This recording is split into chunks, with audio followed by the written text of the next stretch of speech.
दिनै जोङो दुलाराय बर' फरायसा आफादा जोंनि बड'लेण्ड सोमावसारनायनि गिबि मुंख्लं बिथां सुजित नार्जारिनि आंगो बिफा मंगलसिं नार्जारि बिथाङा दिनैहाय मैया मोनायाव बिथाङा रुंसारि जादों आरो दिनै जों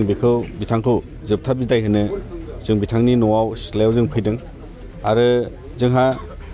माहारियारि आफाद आरो बिथांनि आंगो फिसाला जाय माहारिनि गिबि मुंख्लं बर'नि बड'लेण्डनि सोमावसारनायाव जों एबसुनिफ्राय बिथांनि न'खरनिसिम आरो माहारिनि जानानै गोथौयै जों दुखु मोननाय फोरमायो आरो दिनै बिथांनि जिउआ सोरगोआव आलो गोजोननि जायगा मोनगोन जों बिनि मिजिंजों आर'ज गाबो आरो बेखायनो दिनै दुलाराय बर' फरायसा आफादा जोङो गासै जोंनि जेरावबो आसाम नाङै जोंनि मावख'आव जों गासै दख'रा दालाइसा जेरावबो जिल्ला बिथांनि मुङै जोङो मोनसे आलारि बाथि सावनायजों लोगोसे कन्डलेन्स हाबाफारि जोङो मोनसे लादों आरो बेखौ जों बयखौबो फालिनो थाखाय खावलायदों आरो बिथांनो मान बावनो थाखाय जों खावलायदों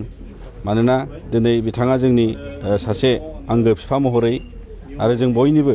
दिनैहाय मोनसे बिदिन्थि महरै मानगोनां सुजित नार्जारि मुंख्लंनि मुङै बिथाङा दिनैसिम जोंखौहाय फिसालाखौ गोसोखांनायजों लोगोसे जों बिथांखौ लाफानानै गोबां बिथांनि मुङै हाबाफारियाव बिथाङा जोंजों बाहागो जायोमोन नाथाय दिनै जों न'खरनि आंगो गावनिनो बिफा हिसाबै बिथाङा दिनै जोंनिफ्राय आनज्रायलांबाय दा बेनिखायनो जोङो बिथांनि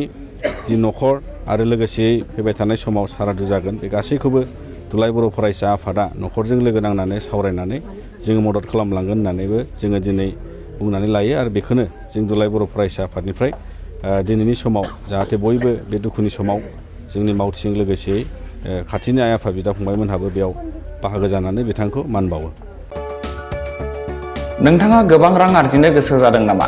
जुदि गोसो जादों अब्ला नोंथांनि थाखाय मोजां खौरां। New India Technologies master franchise all Assam ATM service Hitachi ATM and Tata Indicash ATM फसंनानै नोंथाङाबो गोबां रां बुथुमनो हागोन। लाइमोनफोरनिफ्राय जागायनानै बैसो जानाय गासिबो बैसोनि सुबुंफोरानो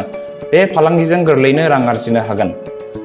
नोंथांनि गामियावबो बे एटिएम मेसिनखौ फसंनानै नोंथाङाबो मुलाम्फा मोननो हागोन। बांसिनै मिन्थिनो थाखाय 7002005072 एबा